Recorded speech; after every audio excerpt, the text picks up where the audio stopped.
I just want to read this passage. I told you before that so many of the undercurrents, the changing demographics, the alienation, the rise of IT with a moneyed class that's not rooted in the traditions of the city. Pankaj Mishra does a wonderful job explaining all of this in his book, The Age of Anger. You write, the murder of Gauri Lankesh offers a key to India's current crisis and its many facets. The dysfunction and capture of India's entire judicial system, from policing to trial, the collapse of the press under the pressure of the ruling party, the increasing criminalization of all dissent, the dominance of an enormously popular demagogue who leads an ultra-nationalist movement that seeks, among other things, to obliterate regional and religious variety in favor of homogenized Hindu Rashtra, or Hindu nation, in which hundreds of millions of non-Hindus are to be second-class citizens, and the real danger of genocide, as the forces of hate are further empowered and emboldened. The situation is, I fear, much worse than even many engaged observers realize, and Gauri's story illustrates how it got there and where it's going. Well, I mean, I read that, I wonder if you're not writing about the United States. But let's talk a little bit about what the BJP has done to Indian democracy, especially with Modi. And, I mean, you do go into it in the book, but the roots of this, the RSS, the militia that fed the political party, overtly copied, in particular, Benito Mussolini's fascism. This wasn't, this was the model. Yeah, absolutely. So they've had this, century-long program that they've been very methodically working towards. And we can see the parallel there with the Republican Party here, how they've played a really long game. And that many of these ideas that, again, I always want to put the word fringe in quotes, these fringe ideas, they're not fringe anymore. Well, they're Yeah. here. They're mainstream ideas now. They're outrageous ideas. They're offensive ideas, but they're not fringe anymore. But yeah, like you said, the BJP, whose parent organization is the RSS, this paramilitary group that's actually, I've heard that it's the largest organization of any kind in the world. It's got, untold members of Indians, and they're paramilitary in that they they conduct these military drills. That's kind of what they're most known for. It's a kind of way, it's also like a show of force. They often do it in public squares.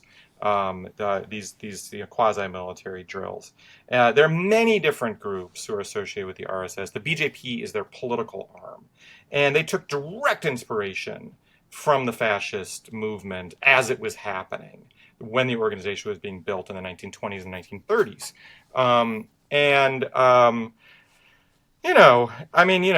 You made the allusion earlier to Nazi comparisons in the U.S. and, we all try to be a little careful about going too far with that. I'm feeling like, a lot of us were scolded for making Nazi comparisons during the first Trump term. I think we should have listened to those a little more, because now we can see the truth of them a lot more clearly. There's an extremely direct lineage with this stuff, and there's a playbook with this stuff. And, Modi and Trump are taking cues from each other. They're close allies. The BJP had this program. They were not a popular political. When they first came along, they looked like they were going nowhere, but slowly built support, often through violence. Is actually was one of their Let me most just effective. interrupt you there. They also built support because the ruling Congress Party, like the Democratic Party, became Yes. disconnected from the rest of the Indian population and phenomenally corrupt. Yeah. Again, those parallels struck me when I read your Absolutely. book. Oh, I think the Congress Party and the Democratic Party have a lot in common. The Congress Party started off as being the party of the freedom movement. It was the party of Gandhi and Nehru, and but like any party that actually won, revolutionary freedom for a country, it's only downhill from there. And so over the years, they've really embarrassed themselves in. Now it's really difficult to identify what they stand for. They've been the BJP vilifies them as the party that only cares about Muslims, unfortunately, the Congress Party actually does very little for Muslims. They're scared to actually stand up for Muslims, by and large, because they're scared of that criticism. By the way, India has one of the very largest Muslim populations in the entire world. It's 200 million Muslims in India. It's the largest minority of any kind in the world, and second only to Pakistan. And I'm sorry, not Pakistan. Second only to Indonesia. Probably equal with Pakistan. Maybe even a little more Muslims in India than Pakistan. And so the threat to Muslims there. It's a threat to this incredibly large population, equal to 2/3 of the United States, that's being vilified, ostracized, segregated in their own country with a playbook that very often resembles Jim Crow in the United States in all of its particulars, including the criminalization of even of intermarriage in many cases across religious lines. So yeah, it's been this long program, and you're right. The Congress Party's failings left an enormous opening for the BJP. A lot of people voted for the BJP at first, and even now, because they want to see reform. They just want to see something different from the Congress Party, which dominated. Well, that's why people voted for Trump. Yeah, a lot of them. Exactly. And so a lot of these people aren't, dyed-in-the-wool white supremacists, but they're very unhappy with how things are going. I don't want to downplay, though, the appeal that authoritarianism has to a lot of people. I mean, I think that, liberals often underestimate that authoritarianism actually has a very enthusiastic constituency. People who want the strong man who claims that he can fix everything. That there is actually a large constituent of people who don't like democracy and who want an autocratic ruler. Well, this goes back to the whole cult, because Yeah. if you read Margaret Singer's Cults in Our Midst, and if you think of Trump or Modi as a cult figure, Right. then what they do makes sense. Because in a cult, you want your cult leader to be omnipotent, completely all-powerful. Because the cult leader, in your own sense of powerlessness, the cult leader becomes your ability to be empowered. It's completely different from a political party. That's why I thought that your highlighting of the cult that spawned these assassins was so important. Yeah. But the dynamics of a cult are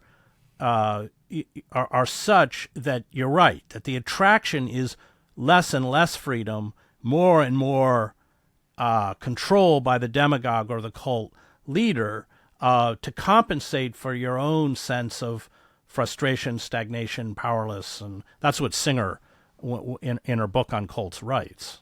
Yeah, that's right. And the fact that, Trump so frequently says things that are nonsensical, outrageous, offensive, that's actually part of the program. I think he's operating by instinct, by and large, but, it's kind of a test of how committed you are to the cult, if you're able to integrate things that are absolutely indefensible. And yeah, a lot of people are passing that test right now. When you talked about the cult figure, I ran into this little passage in your book about, for the national stage, Modi expanded his use of holograms. Right. Broadcasting his image to 100 locations at a time. His speaking style had become famous macho, authoritative, sarcastic, sometimes almost scolding, always delivered as a direct address to common people. He likes to refer to himself in the third person. Modi does not lose, does not die, and often boasts, especially about his tireless work ethic, but also about his mythic childhood and feats of daring. He has claimed that as a boy he liked to swim in a lake full of crocodiles, and that he's able to survive the ingestion of any kind of poison. Like Trump and like Gauri, he had a penchant for assigning insulting nicknames to his opponents. I just wanted to pick up that passage. The probably difference between Trump and Modi is I don't sense that Modi is as stupid as Trump. No. It Much actually smarter. strikes me as pretty unfrighteningly intelligent, Yeah. like J.D. Vance. But again, just to pick up on that sense of, we have to stop looking at these figures as political leaders, but as cult leaders, and that passage sort of, Yeah. I think, illustrates that.